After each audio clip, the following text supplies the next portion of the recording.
2018, I think, we had probably a Facebook estate of about 5 or 6 million followers, and we woke up to a message that said, "Do you know how eligible to monetize your pages?" That was the big game-changing moment, because suddenly... Hello and welcome to the We Built This Business podcast, the place for UK entrepreneurs and business owners who want to build a multi-million pound business. I'm Daniel Osullivan, founder of Red Cactus Events, Team Building Experiences and Shazoo Media. Speaking with some of the UK's most successful entrepreneurs, I will unpack their journey from startup to where they are today. Once a month, I will record a solo episode giving an inside look at our progress as we begin to build a £5 million revenue group in the event and media industries. If you want to build a multi-million pound business, you're in the right place. In this episode, I'm speaking with Ryan Williams, the co-founder of It's Gone Viral. I discussed with Ryan how he built It's Gone Viral into a competitor to Lad Bible and Stephen Bartlett's social chain. Let's head over to the podcast. Hello, today I'm pleased to have Ryan Williams on the We Built This Business podcast, talking about building and exiting the KOMI Group. Ryan, welcome to the podcast. Hi, thanks for having me. Cheers. Ryan, so let's start by just talking about, the KOMI Group. Where was it when you exited that business? So it was October 2022. So I think I was at the head count. We had over 88 members of staff when I left. We'd had offices in Manchester in HQ. I think we were due to it 2-3 million turnover that year. We just left it in a massive space from something that three of us kind of started in the bedroom, so to speak, as a bit of the side hustle turned serious business. And KOMI Group itself, so it was in the social media space. What were some of the brands that you were involved with at that point? Yeah, so my history was in 2013, started making Twitter accounts, and that was in the sport field. So I owned and created accounts like Slow Sports News, Deluded Brendan, Cheers Jeff, Angry Di Maria. They were always comical sport accounts. So I was quite good at the parody. And then when we got together as a three, the other two business partners, they had large football pages. That was I think we had 2 million followers when we combined it. It was at the times your Lad Bibers, your Uni Lads, your social chains, all them companies were flying. So we made we made a page at that point called It's Gone Viral. And that was what I would say was you've been framed with social media of cats, dogs, people falling over, aunties drunk at weddings, all them funny viral videos. And we just started to collate them, and that grew very, very fast. And I'm working in IT at this point, but this It's Gone Viral took off so much, it allowed me to kind of quit that IT job and join my two other business partners. They were already full-time within the industry. And this was in 2013? I started the Twitter accounts 2013, and it wasn't until 2016 when we made It's Gone Viral, and it was the start of 2017 when I fully quit the IT world to take the plunge. So, yeah. So let's go back to your school days, Ryan. So when you left school, did you ever envisage creating a social media business? Never. No. I went to sixth form. Didn't do great, just got drunk for 2 years, got a D in business studies, realised that the academic route wasn't for me, so I didn't bother with university because I just thought, I'm just going to go get drunk for another 3 or 4 years, flunk out, have a load of debt, and I just didn't want that, and I loved IT. So I found there was a flight come through the door for an IT apprenticeship, and it was get your Microsoft qualifications, get your networking qualifications. Went to the open day and ended up travelling every single day to Leeds for 8 months, and then get a brilliant job off the back of that. I always joke about I was like the mechanic who didn't get his hands dirty because I liked opening PCs, changing the RAM, the hard drives, everything else, putting them back together, fixing it, wiping it. Yeah, but you didn't have to get the oil on my hands. So yeah, but I was just very good at the doing, the fixing of things, the troubleshooting, I'd happily sit through 100 error logs to find what was wrong. And I kind of loved all that. And I wasn't somebody who could write an essay on 18 reasons why Dave should open a bake shop or anything like that. So you almost like the chronological of going through, making sure that problem was solved, essentially. Yeah. So you went from that apprenticeship and then you got yourself a job. And I believe you went off to the World Cup in South Africa? Yeah. It was good Because what was great about the call, it was called the Xenos IT Academy, and it was a government-funded one, and it's really sad I found out it doesn't exist anymore, run out of funding. But what they did is not only did we get 8 months of hands-on qualifications and hands-on actual work, then when it comes to applying for jobs, they made you sure the CV was absolutely spot on for what employers wanted. They took you through a proper cover letter. They prepped you for interview. So they just did everything to help you get into the world. And I ended up with a really good job at a company called Byron PLC, who operated under the name of Match Ticketing. And they did a lot of work for FIFA, the footballing body. And I ended up going out to South Africa running IT venues for the football. And I'm a massive football fan. It was just the dream job at 18, 19, being flown around the world. I mean, that sounds like a job you never want to leave, right? Yeah. You think that, but it sounds cliched, but I kind of fell in love in the meantime, and I always found myself as a real home bird kind of thing. So we did South Africa. It was great in 2010, and then the next World Cup would have been in Brazil in 2014. And they actually asked me, did I want to go and move out there, which in another world, I probably would have snapped their hands off, but I just met my future wife. There was a few things going on. My mum wasn't well at home. It just wasn't the right time or the right thing for me. So, but in the meantime of that, there would have been a lot of travelling anyway. So I took a job a bit closer to home, what I thought would have been easier to commute, be home, work, because that other job was half an hour down the motorway. And it just ended up being an absolute disaster. The job that doesn't ever appear on the CV ever again. It doesn't exist on LinkedIn. Nobody ever knows. It was just it was a big backward step in my career, and it really affected my mental health. I was off sick, and I just thought I'd absolutely buggered up. But yeah. So once I'm assuming you obviously left that job fairly soon after, and then you moved on to another role in IT. Yeah. When did the Twitter account start? So obviously you said 2016. Where are we now? So we would be 2011 now. Yeah, because it was after the 2010 World Cup I left, and 2011 was quite a disastrous year, bobbing job to job. Because when I left the disaster job, I went over to another managed service company, and the job was okay. That I knew the people there from my other company. They were actually the managed service company that looked after the very first job I had. So I knew them.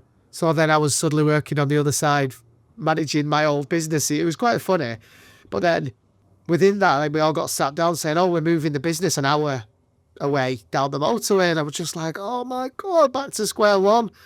So I started to looking for another job, but then I ended up going to Manchester Metropolitan University. And it was a senior role within the server team, and it was a speculative job application. What you apply for, you just think you're never going to get that. Anyway, one thing led to another. Couple of interviews later, they loved my enthusiasm, and I'd just done the qualification for it. So they brought me in. So this was 2012, and then sadly lost my mum at the end of 2012, but my wife got pregnant with Lexi.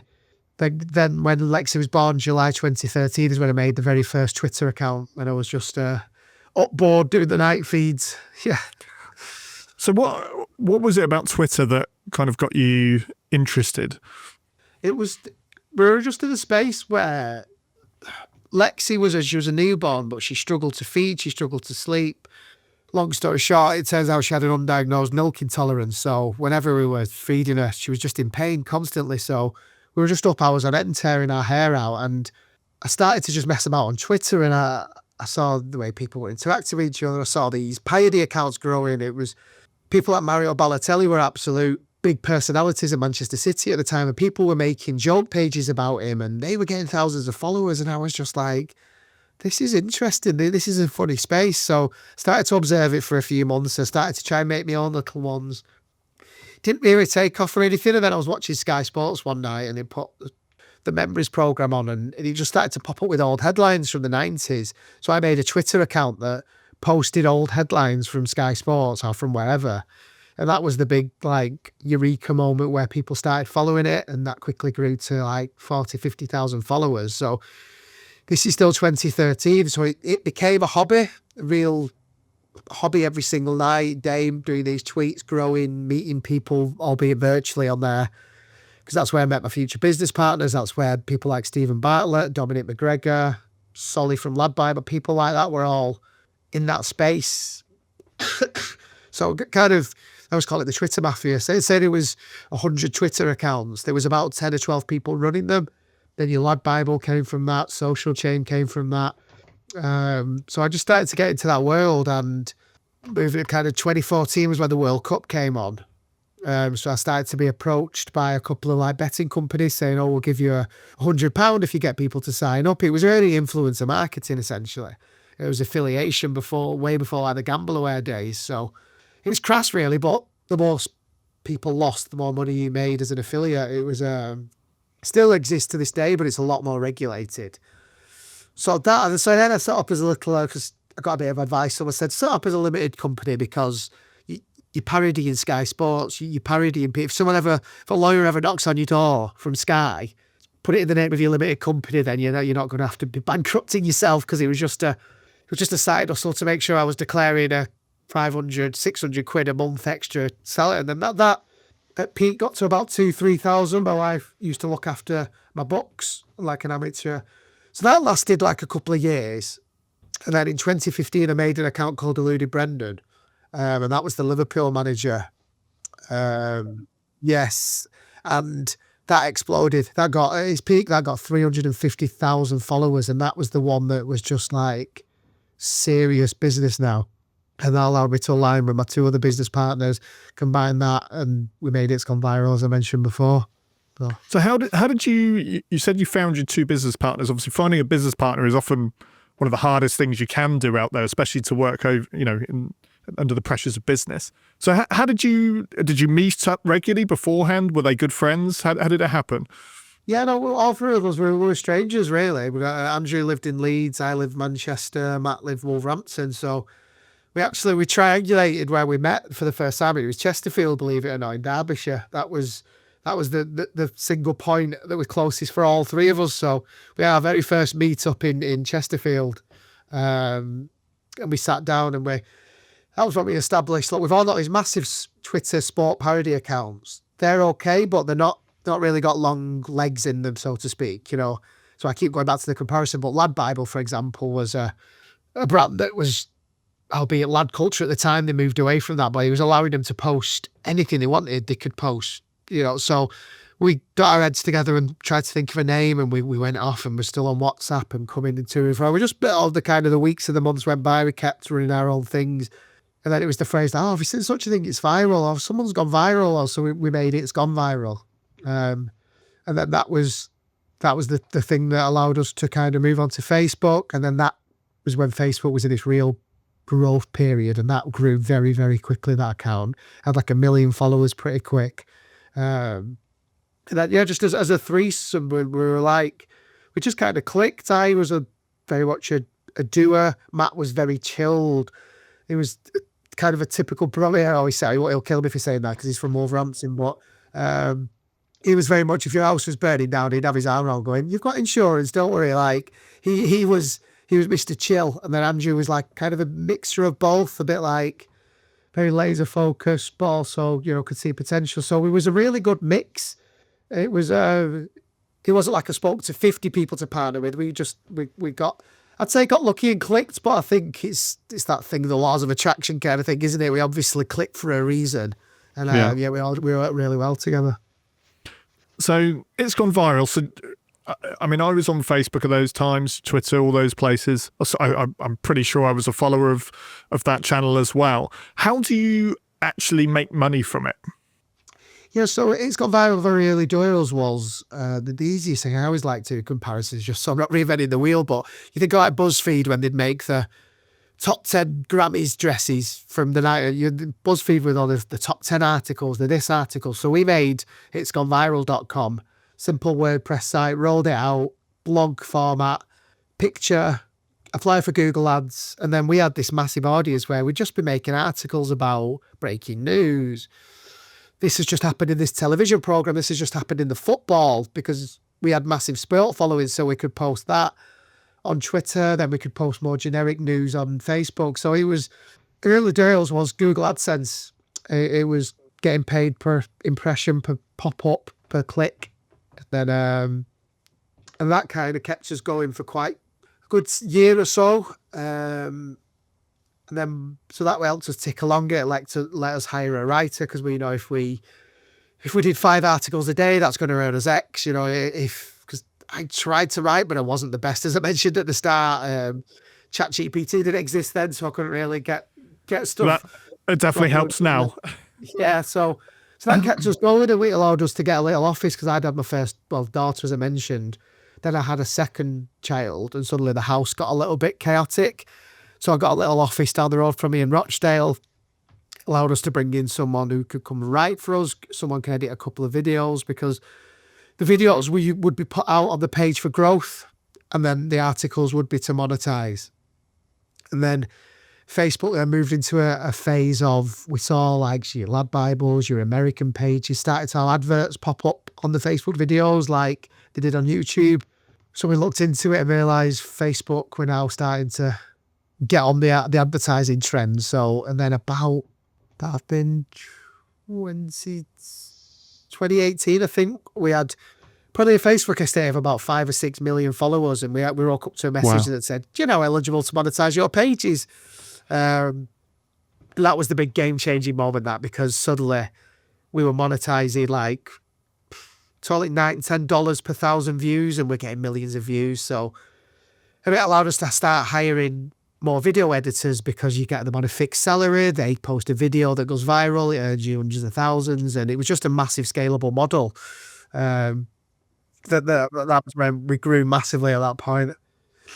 Actual content itself. So I'm trying to think, do you find, say, for example, a creator, that someone that's, put a video out and it's doing well, do you then get in touch with them and then ask them permission to then put that on your site, or do you like retweet? I'm just trying to think, how does it actually work? Yeah, so the early doors, it was a bit of a Wild West. It was a bit like, where does this intellectual property lie? But the proper process was to ask them if they're okay with credit. They'd say yeah. Or then as you got bigger and they decided to realise you were monetizing it, you can say, right, we'll give you 20% of what the video earns, which can be a good model for them. Some of them say, give me 200 quid, you can use it. Some, they do folk like Duke Media's news flares will set up where they'll say, right, we'll give you 600 quid for this video, and we'll give you 50% of his earnings for the rest of the time. And if we sell it to BBC and they put it on the news, they'll have paid $1,000 for that. You get 500 quid, etc. So that was the licensing world that we ended up kind of creating an arm for. But again, that wasn't necessarily a new model. It was just who could get to the content first and speak to the creator and sweet talk them, because every single company had an offer. Because if anyone's ever had a video go viral, they'll have had the same messages in the inbox from Daily Mail, from this, from that, from this, all saying the same thing. So, but when it comes to that, we learned before that, we learned the hard way. We weren't just making articles about, like, I remember a specific one was like, you won't believe this footballer's car, and it was Aubameyang at Arsenal, and it was like this horrible, like, weird, shiny Lamborghini or something. We posted the picture within the article, got us clicks, and the photographer, obviously we didn't know about IP stuff back then. The photographer got in contact with us and said, "That's my picture. I took that. You owe us £1,000." I was like, "Oh no!" Like, so then we started to learn like all the image splash and pick desk and things like that exist, where you actually have to pay for a license to use it within an article. But like every startup and entrepreneur, we learned on the job and we paid for our prices, so to speak. Yeah, no, that sounds good. How was this different to what, for example, Lad Bible were doing and Social Chain were doing with Stephen Bartlett? Were you all in a very similar space, or were you kind of different niches? Right, they were very similar, because we did It's Gone Viral. We made a page called Go Fetch, so that was posting dog content. We made a page we acquired a page called Happiest, that was feel good content. So we made a gaming page. So we were trying to niche it down at that level, but essentially at the top level, it was, especially Unit Lad Bible, us. It was basically war. It was who could get the footage out the quickest, or get the permission the quickest, or pay the most.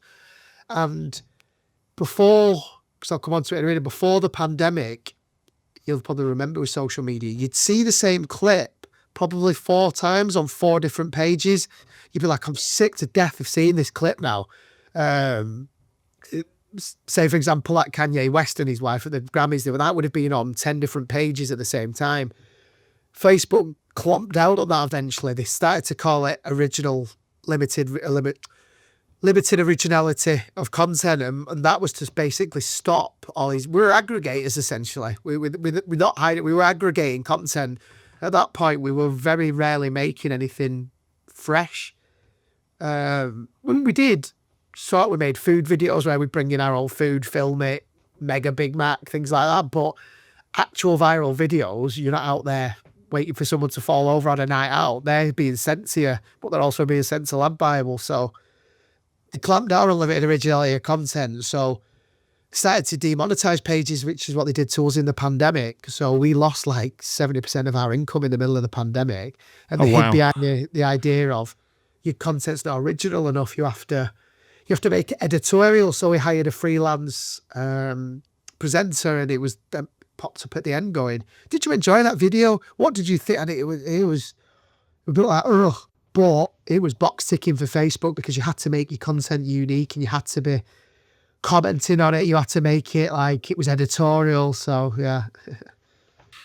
Just thinking about those videos, I do remember a period when it got to a point on Facebook that, like you said, that you would see the same video 4 or 5 times. And diving on the original content side of things. So obviously being around viral videos all the time and just constantly looking, kind of getting a hunch essentially what's going to go well and what's not. Did you start creating your own content in-house so that you could control that? Yeah, so especially as we got bigger in the latter years of while I was at KOMI, we did. Yeah, we started to.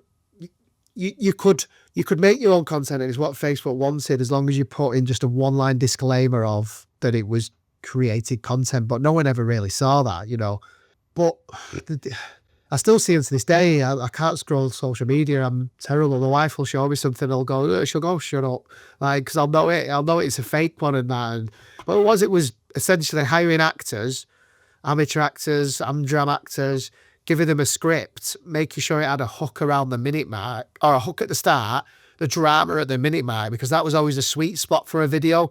If you could get a 1-minute average watch of a 3-minute video, it'd make you thousands of pounds. So it was worth paying a videographer, paying an actor, paying a script writer. And it's a space that especially as I left in 2022, I thought was going to become bigger, because you've got your Coronation Streets, your Emmerdales, your Hollyoaks, even your Love Islands to an extent, they're semi-scripted. I often wondered how far social media was going to go with that. Were the people going to start producing full-on soap operas within these pages, within YouTube? And it's not really happened. So maybe the appetite wasn't quite there. People are just happy for that to stick to the screens. So, yeah. I would say the thing at the moment that I've noticed more than ever, I don't know if you're similar, is the drive for authentic content. People are looking more and more for that authenticity, maybe because, like you said, there's been a lot of scripted content over the last however many years that people are starting to become aware of that, and they're almost not engaging with it for that reason. Yeah, I think exactly that. And because people have said to me before now, would you be able to do It's Gone Viral again and call me again? And I hold my hands up as probably saying no, not at this moment with the way the platforms are. But as you say, it's a lot of now influencers, a lot of gamers, a lot of personalities. It's people that are your big accounts now. It's not very rare like a Lab Bible will pop up now, or a It's Gone Viral would pop up now, or a Rebranded would pop up now. But such a body who's a pundit is now being put onto Sky Sports because they've spent the last 2 years on TikTok commenting on Arsenal and things. So as you said, we've moved into a point where branding is the person essentially. And that's, since I exited the business in 22, and I'll talk about it afterwards, but that's been my biggest challenge, becoming me, because all I'd done for 10 years was be behind parody accounts and brand accounts. So when it comes to being me, it was like, well, who am I? That's it. We'll get onto the personal side, but yeah, let's start with the exit from the KOMI group. Obviously, an exit is most business owners' dream, or what they plan from the beginning. How did it come about, and were you thinking about it for a while? So it came at the back of, I think, coming off the back of a pandemic, because I mentioned we lost our monetization. What we did was, because we financially planned well for well, people call it the rainy day fund. Well, the rain happened with the pandemic. It literally happened. So people say, oh, I've my down to the last penny in it, but we always had, we had a 3-month sluice pot essentially. So we did lose 70% of our income, but we made all the changes Facebook wanted. But what we did in the background was we didn't stop posting. We didn't put people on furlough. We didn't limit things. We just said to the staff, we were honest, look, monetization's gone. We're going to fix it. Don't panic. Just carry on posting content as you would, because it's the pandemic. People were using social media more. So followers started to fly up, and I think people enjoyed a break from the adverts, if we're honest. So the pages got a bit fresher again, and we got more and more followers and more content. So then after about 3 months, when we'd done everything Facebook said and we had the green light, boom, you're back on with the adverts, we actually started to earn more than ever, because we'd have this clean break kind of thing. And whilst I didn't feel like that at the time, it can be philosophical about it now. So because we continued as is, we kept all the output going. So the pages got bigger and bigger and bigger. Then we monetized more and more and more. So then the pandemic carried on and carried on and carried on. And that's when we rebranded to KOMI Group within the pandemic, because we'd prepped it for 2020. We'd worked on it back end of 2019, because It's Got Viral was just one of 20 pages we owned. We did licensing, we did agency work. It's Got Viral wasn't relevant to the bigger picture, you know. And we had salespeople ringing up going, hi, I'm Ben from It's Got Viral. The It's Got Viral name was putting people off, you know, potential brands and stuff like that. So we worked with a branding agency. We come up with the name KOMI, went through the exercise. He was like, right, we'll launch January, February 2020. And March came around and we didn't quite launch. And then the pandemic came, and it's like, oh, well, everyone didn't realise it was going to be 2 years, did they? So, oh, we'll launch it. The pandemic never went, so we just relaunched the KOMI Group within the pandemic. Like I mentioned, the growth carried on. We were actually hiring more and more people, but because of this remote door, we was letting us hire people from Spain, from London, from, you know, because everyone was working so well remotely. So our recruitment went through the roof. So then we sat down after the pandemic back end of 21, and it was like, should we get a valuation? Got a valuation, and it was like times 8 our EBITDA, and it was just like, because we was an online tech company, we were quite investable, because we were one of the businesses that had grown through a pandemic. I had gone back to the office a few times, and there was people I didn't recognise. I was no longer active on the pages. I was doing strategy meetings, board meetings, you know, appraisals, disciplinaries, and the things that weren't really juicing me anymore. And we talked about the valuations, and we talked about taking investment on to supercharge everything even more. So one of the 3 co-founders, Matt, he'd stepped back probably before the pandemic on an actual active day today. So he happily said, look, if we got that offer, I'll walk. And at first I was like, well, maybe I'll do a workout, you know, an out kind of thing. And then it got to the new year of 21, and we talking with my wife, she said, you're not going to be able to work for a company you've just spent the last 7 or 8 years running. So I went back in January 2022 and said, no, if I'm going, I want a clean break. We then got offers from an investor, a private one. Brilliant, fine. Kind of put my feet up, went on my own little sabbatical without really telling anyone. So that was a bit fishy, because staff were like, where's Ryan gone? Is he all right? But then the private investor pulled out when the Russia-Ukraine war happened. And it was a bit like, oh no, we're in no man's land now. So then we used a broker service for the valuation. Went back, and then the year flew by. We got an offer from a few, and then we went with British Growth Fund. And October 31st is when it all kind of went through. So yeah, it was a strange year. How did you feel once the deal was done? But relieved. But then I think I was saying this to someone the other day. I felt the business had got to a point where I wasn't necessarily enjoying it anymore. It was bigger than I wanted. But the thing I missed was saying goodbye to like Deluded Brendan, Slow Sports News.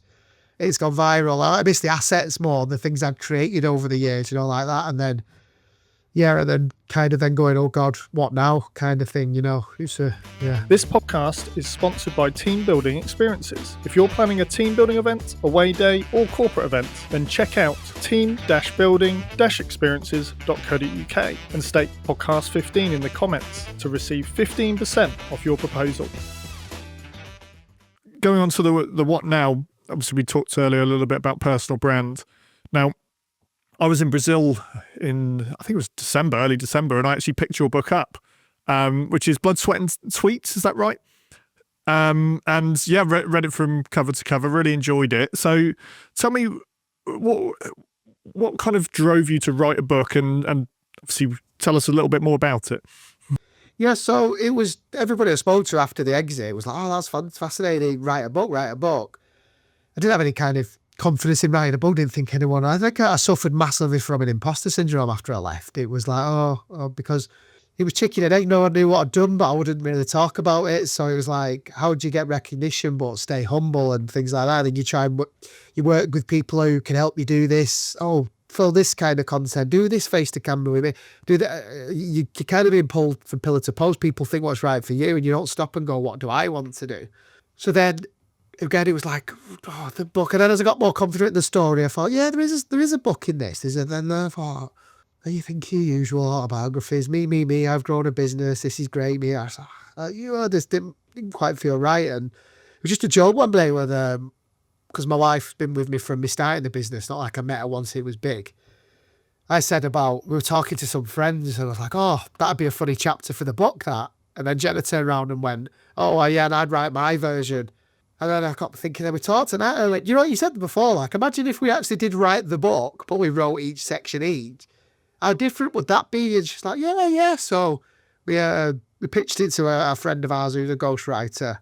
And she, that's brilliant. So we've wrote it from the point of meeting to starting the business as the side hustle, then to starting it's gone viral, to becoming KOMI, to be exiting, to beyond. But each paragraph is my paragraph, then Jenna's paragraph. And it just talks, whilst obviously it talks a bit about the business, it talks more just about how much it impacted our life. I was thinking like the summary is like when the business was kind of at its biggest, me and Jenna, we were at our unhappiest. It was, I quit my job to spend more time at home, to be with my kids, to have because in like working from home in 2017, I was lauded by all my friends as being God, like, wow, you get to do this and that. And then when the business got to its biggest, I'm there, bloody 20 hours a week, not leaving home, getting home late. And it was kind of come full circle of why I started it all in the first place. So it covers all that. And then it covers kind of what we've done post-exit, what Jenna's been doing because she still works. She's been through a lot of health struggles herself. So that's all covered in there. And it was just, you can see the cover there. But yep.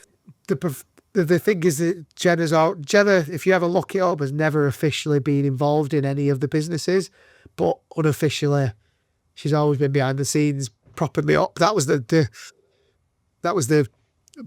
behind it's the glue that holds it together. The caption says, and it's her holding me up, which was a rather fun picture to take. But yeah, so it was to put a slightly different spin on the business and the success, and just to show people that it can happen to real people, but it's not easy. It does impact your life, and there's a lot you've got to sacrifice in the meantime. Yeah, I really enjoyed the personal side of things, and it felt like it was a real story. A lot of business books I've read, autobiographies or biographies, it's all sunshine and rainbows. There's a couple of down bits, but everything's always okay. And then they mention a couple of bits like, oh yeah, I've had 3 divorces, by the way, and I've had this and I've had that.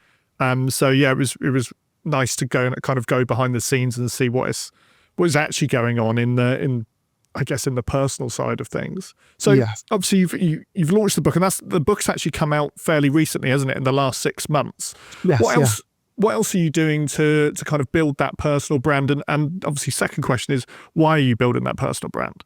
Yeah, so like I said, I could. When you get in a life-changing exit like that, I was 33 when I exited, obviously 35 now. Could have put it all in a high-interest bank account and just gone and played golf or gone fishing, but I just didn't feel kind of ready to do that. I wanted some more feed. But it's taken, it's taken a long time to work out what that looks like. You know, I've done some social media consultancy, I've done some business consultancy, I've done some mentoring, I've done some, and it took me a while to find out what it really is that excites me. And I still enjoy the business consultancy and like coaching people and helping with the social media strategy. But what I've been building in the background is I've got an 11 and a 7-year-old daughter. So my 11-year-old's just started secondary school. So set up Snapchat for her. She now wants TikTok. So I've just set up that. And obviously with my social media background, I supposedly know these platforms, and yet there's still so much under the hood, safety wise, even I don't know. So it got me thinking like, well, I'm a social media expert. And if I don't know, how is your average parent supposed to look after their kids using these apps?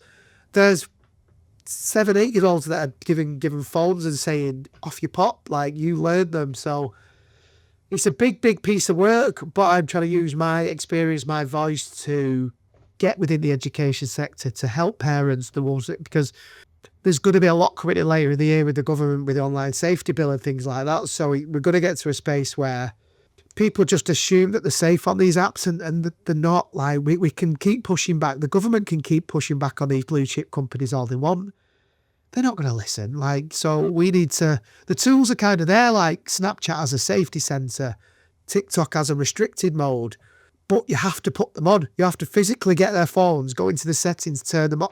Your average parent won't have done that. So they'll be, you know, so it's little things like that. And it's a hard thing to put a price on. So what I've done is I've set up as a non-for-profit organisation, because I want to apply for grants and for lottery funding and things like that to be able to provide this service to the community, to schools for free, essentially, with the funding. So, yeah. I mean, that sounds great. I mean, I've got a 6 and a 3-year-old, so we're about to come into that world of phones and social media over the next kind of couple of years, and it is terrifying. I know that in Australia there's a bill that they want to ban social media for under 16s. Yeah. But I guess the question is, what, you know, at what point are you protecting people, isn't it? And like you say, if you're not giving them the education of how they can look after themselves and stay safe online, then you're kind of almost you're sheltering them, because they're only going to, then when they turn 16, they still don't know how to use it. That's exactly what I think with this ban. I think you're sending it underground. So it would just be kids will have burner phones. You're telling me kids in Australia haven't now got a secret smartphone shoved under the bed, you know, like, or it just takes one child out of a class of 30 to still have the phone, and they're all sneaking around watching it around the back of the bins. Instead of smoking, they're all on Snapchat, you know. And as you say, as soon as they turn 16, you go, right, you can log in now. It's just going to be a predator's playground, because you're going to have uneducated, naive kids browsing, going, hi. You know, I just think we're too far gone. The ban needed to happen years ago, if that makes sense, because banning in schools, because they shouldn't be on it during class, and I fully get that, but how do you police? Because you're expecting parents to police that, and unfortunately, there's a bigger societal problem of parenting. Like, you know, it's sometimes some of them don't even do the basics, so they're not going to then enforce phone bans either, are they? So yeah. Well, I think it's a great cause, and one that I'm fully behind as well. And so you said there's an online safety bill coming up later this year. What's if you just remind us, what's the name of your foundation, and what's the plan over the kind of the next 2 to 3 years? Yeah, so it's the Main T. Williams Foundation, and I'm very much in its infancy when this will kind of go out. I'm still applying for its bank account. So, but the plan is to have, there's lots of like Action Together, National Lottery, Government Prince's Trust, things like that. You can apply for grants if you're helping the community and things. And what I've got something called a website called Ryan's Creator Academy that's got online courses on there of how to set Snapchat up properly, and it's something I want to keep on top of, because these apps are forever changing. So when there's a new update on there, and obviously it takes me time, it takes me overhead to set these. So I would ideally be in a space where I can give these courses away for free, in the fact, because I've been given the government grants to do that kind of thing, because at the moment they're behind a small paywall if someone wants to pay to watch them, kind of thing. But I don't want to be charging for them. I get parents have got 1,000,001 things to pay for. They're then not going to go, oh, I'm just going to watch how to set TikTok up properly. But there's that, and then school delivery at education level to teachers, because there's a big thing there. Obviously, there's a big debate between parents and teachers. Like, parents are coming in saying, oh, Susie called Mary horrible names on TikTok last night, and the teachers are turning around going, no problem. It was at 8:00 last night in the bedroom. And then the parents are going, well, you should be doing something about it. So again, I'd just like to be able to arm both parents and teachers with the best ways to help these individuals, because teachers are custodians of the classroom at the end of the day. And my wife works in education, and it's just even things like the terminology. Like, Lexi turned to me the other day and went, oh, Dad, I've got a snap streak with my friend. And my wife went, what's a snap streak? And I'm like, oh, wow, yeah, that even it's language within these apps that if parents don't know what they are or teachers don't know what they are and kids are rowing about it, how are they supposed to diffuse that, but I'm just kind of one voice, so I want to get to a point where it scales. I can pay people to deliver. Maybe have a look at Dragon's Den or something like that as well.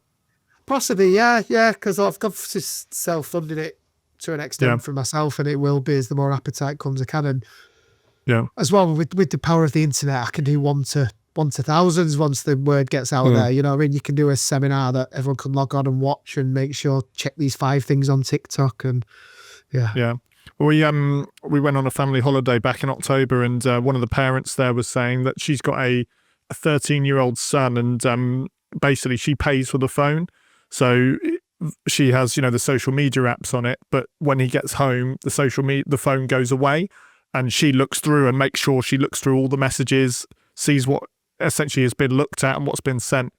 And she says, oh my God, it's terrifying. It's terrifying what they're seeing and what they're talking about, the videos they're sharing and the videos they're, going between kids. And it's a big space. It's a big space. There's a lot to work in it. So definitely a big area. I've just put restricted mode on to Lex. She's been badgering me for TikTok for ages. All her friends have got it, because this is what you get into with a parent. You don't want your child to become a social leper, essentially, by not letting them have it. So you've got to let them exposed to it. Otherwise, it's detriment to them, because they'll get really bullied. So it's got a restricted mode on now. So I've told her now, because she knows everything I'm doing. I said, right, I want you to tell me if you see something you don't like, because I need to be testing this.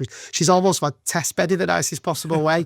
And she's on board with it. I said, look, I'm not going to be annoyed if you see something you shouldn't, or just tell me. And I've, things like put stuff in the block words, but it's even things like Snapchat with the Snap Map.